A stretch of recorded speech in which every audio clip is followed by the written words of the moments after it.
So let's go ahead and get into what's going on with this situation with Tyler Robinson and the Charlie Kirk assassination. As many of you may know, Tyler Robinson is being held and will face trial for the murder or the assassination of Charlie Kirk.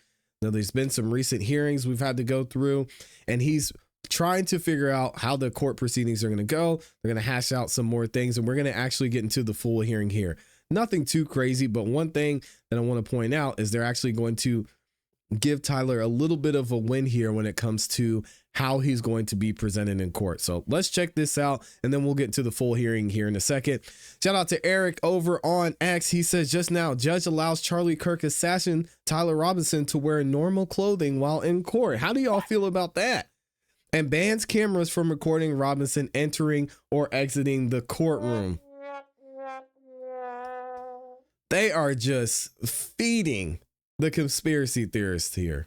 I might be one of those with this whole situation. Not allowed to record him entering or exiting the courtroom. He gets to wear regular clothes. As if we weren't biased enough, I think hearing this is not helping things, right? We know that Tyler Robinson's being held for the assassination of Charlie Kirk. We know he's going to go to trial for a reason. Does this change much? Does it change much when it comes to the jury and how they're going to see him? I don't think so, but the judge's a professional. I'm going to let the judge do their job. The judge ruled Robinson must be restrained while in court. However, the judge must be swift. Get him in the chair. They said, oh, they're ready for Tyler to be done. Y'all check this out. Let's see what the judge had to say. The court orders as follows. Defendant's motion to strike the sheriff's response is granted. Defendant's motion to appear in civilian clothing is granted. Wow. Defendant's motion to appear without restraints is denied. The standing decorum order will be amended to prohibit any visual recording or photography of the defendant's restraints or of the defendant entering or exiting the courtroom. This constitutes the order of the court, and a written order and ruling will be published shortly. Both defense and prosecution have stipulated to vacate the October 30th hearing. Additional time is needed to complete discovery and to file motions addressing whether non-evidentiary hearings should be conducted virtually, whether to impose any blanket restrictions on cameras in the courtroom, and any other motions that may arise. This matter is set. The court. Now, the thing that upsets me about this, and I think you all will feel the same way, is the judge said he might not allow cameras in the courtroom. If that happens, I'm not going to be happy about this at all. I think they should allow the cameras in the courtroom. I don't understand why there wouldn't be cameras in the courtroom. The jury's not going to be listening to it. And this is something that happened on a national and somewhat international level. We want to know the outcomes. Not a federal case. Let them in. We were just bragging and talking about and being thankful for how lenient the state of Utah is in allowing cameras into the courtroom. Shouldn't be limited. I don't think it will be. Let me know what y'all think. All right. So let's hear from Tyler Robinson's attorney, see what they have to say about this. I have this defense motion here. You turn to page 14. This is their argument. They say September 16th, when he appeared in that jail attire, in that WebEx proceeding, they said it was covered by ABC, CBS, NBC Newsweek, NPR, Daily Mail, Fox News, CNN, countless others. 18,000 new search results, they say. His attorneys say Robinson in jail garb, shackles, and a suicide vest will undoubtedly be viewed by prospective jurors and will inevitably lead these jurors to the perception that he is guilty. Inevitably. So if he's not in civilian attire, he will inevitably be let go, is the argument. Okay, let's talk about that. I don't think your problem is his outfit. Wow. I don't think your problem is his garb. I think your problem is the evidence. What we know of the evidence, and this is just what we know, they have DNA evidence on the towel that the gun was wrapped in, on the screwdriver, the rifle's trigger, other parts of the rifle, the fired cartridge casing, and 2 of the 3 unused cartridges. All that DNA evidence they have to get past. Then you move to him texting his roommate saying, look underneath the keyboard. His roommate lover. Underneath the keyboard was a note. I had the opportunity to take out Charlie Kirk. I'm going to take it. Got to get past the note. Get past the note, get past the DNA evidence, then you got to get past the text. Why? Lover says. Why did I do it? Robinson replied. Yeah, replies Lover. Robinson, I had enough of his hatred. Some hatred cannot be negotiated out. Get past the text messages. Oh, wait, there's more. You have the testimony, likely, of his parents, where he implied, this is according to the county attorney, he was the shooter, stated he couldn't go to jail, wanted it to end, and said that there's too much evil from this guy replying. And he said that he didn't want to get shot either. Y'all remember that? He's like, I got to turn myself in. I don't want to be shot. Referring to Charlie Kirk. You got to get past all that. The outfit is a footnote. You got to get past the evidence. Look, where you started, and I looked around the couch, and I could see all your faces. They've got a media problem? No, it's not us. Yeah. It's him. That sounded like a closing statement from a prosecutor, what we just heard from Kaylee. Yeah, that's only what we know. Right, that's only what we know. That's the magnitude of the evidence against this person.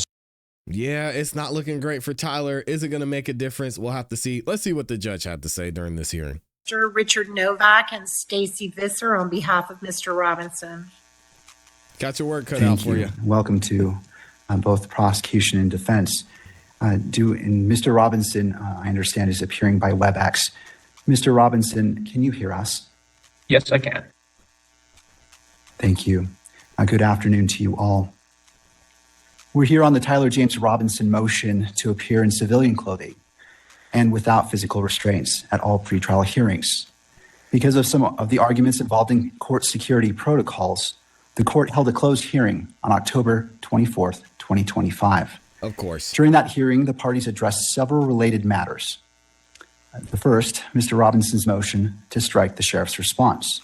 The second, Mr. Robinson's motion to appear in civilian clothing and without physical restraints.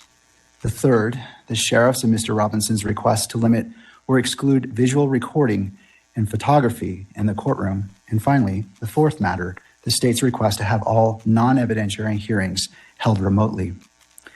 The parties have stipulated that the state's request to hold non-evidentiary hearings virtually, as well as the parties' joint request to limit electronic media coverage, both require further briefing. Those issues are not yet ready for the court's decision.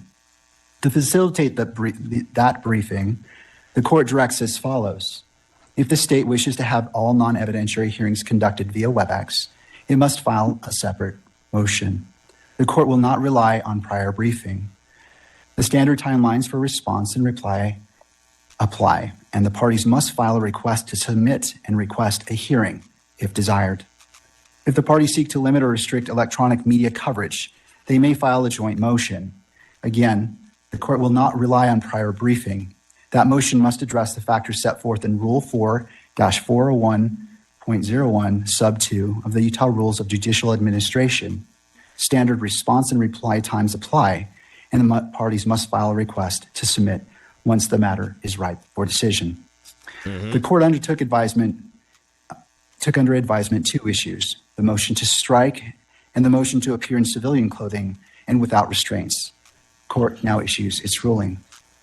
In regards to the motion to strike the sheriff's response, the prosecution and the sheriff's department filed a joint opposition to the defendant's motion to appear in civilian clothing and without restraints. Mr. Robinson moved to strike the sheriff's portion of that filing, arguing it was procedurally improper because the sheriff is not a party. At the hearing, all agreed that the sheriff's department is not a party in this case. The state and the sheriff's office nevertheless argued that the sheriff may file memoranda as a non-party. Mr. Robinson disagreed, but did not object to the court considering the sheriff's position on security. The court finds that the sheriff's department is not a party to this case, and therefore its joint filing with the prosecution was procedurally improper.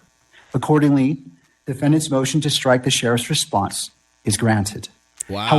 However, under Rule 3-414 of the Utah Rules of Judicial Administration, the court is required to coordinate courtroom security with the sheriff's department. Consistent with that rule and with the defendant's agreement, the court has considered the substance of the state's opposition and the memorandum prepared by the court security director that was attached to it. Going forward, if either party has a security concern specific to this case, they may present evidence from the sheriff's department by affidavit, declaration, exhibit, or testimony. This order does not limit the sheriff's department's ability to coordinate with the court or otherwise act as authorized by law. Turning to the motion to appear in civilian clothing and without physical restraints.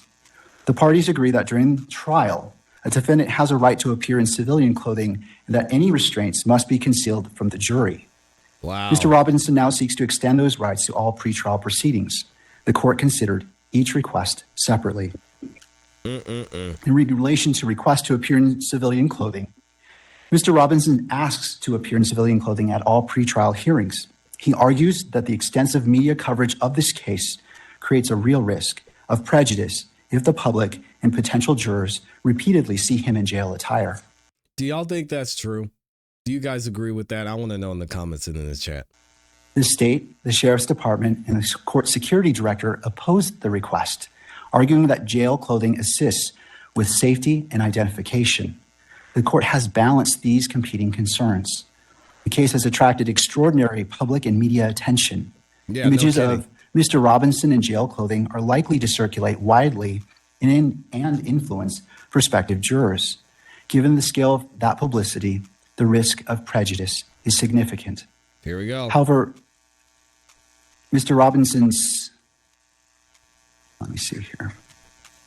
As previously stated, Mr. Robinson sits before this court presumed innocent, and that presumption remains unless and until each element of every offense charged against him is proved beyond a reasonable doubt.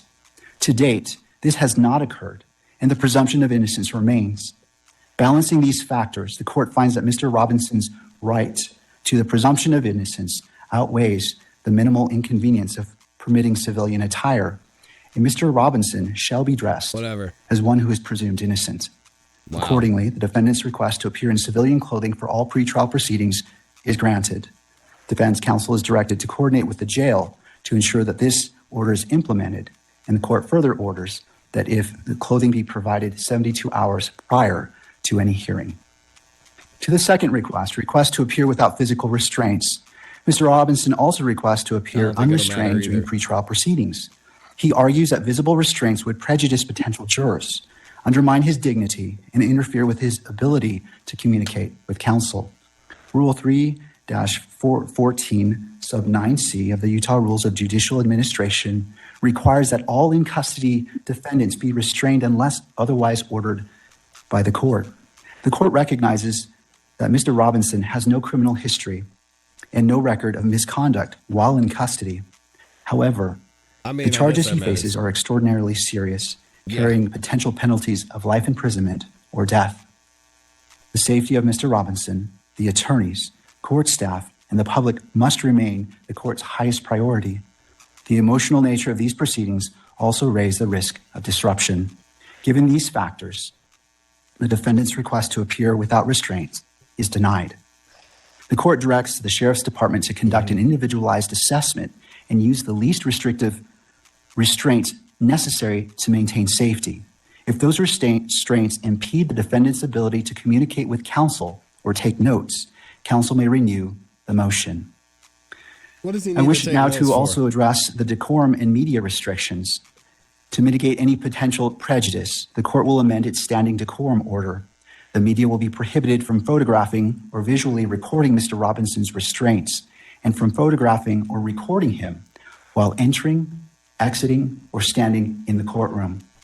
In making this amendment, the court has considered the factors in Rule 4-401.01 sub 2. This is a high-profile case with strong public interest. Restricting the recording of restraints strikes the proper balance between Mr. Robinson's right to a fair proceeding and the public's right to access and transparency. In conclusion, the court orders as follows. Defendant's motion to strike the sheriff's response is granted. Defendant's motion to appear in civilian clothing is granted. Defendant's motion to appear without restraints is denied. Nope. The standing decorum order will be amended to prohibit any visual recording or photography of the defendant's restraints or of the defendant entering or exiting the courtroom. This constitutes the order of the court, and Somebody's a gonna written get it, order though. and ruling will be published shortly. Both defense and prosecution have stipulated to vacate the October 30th hearing. Additional time is needed to complete discovery and to file motions addressing whether non-evidentiary hearings should be conducted virtually, whether to impose any blanket restrictions on cameras in the courtroom, and any other motions that may arise. This matter is set to return before the court on January 16th, 2026 at 1 p.m. and again on January 30th, 2026 at 1 p.m. Both hearings will be heard and held in person with Mr. Robinson present to address these issues. And that concludes the order of this court. Counsel, thank you for being here. Mr. Robinson, we'll see you on January 16th and January 30th at 1 p.m. There it is. Shout out to the judge, man. He sounds like he should be an actor. He sounds like a judge that's playing a judge. That's how good he is. Let me know what y'all think about this in the comments in the chat. Tyler Robinson going to trial. Are we going to make it there? We got at least a couple of months before we get to see Tyler Robinson in court. We'll have to see what happens. I want to know what y'all think about this.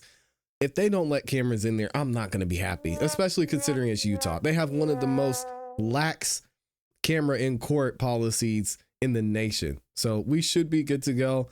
Hopefully there's no funny business. We'll see what y'all think in the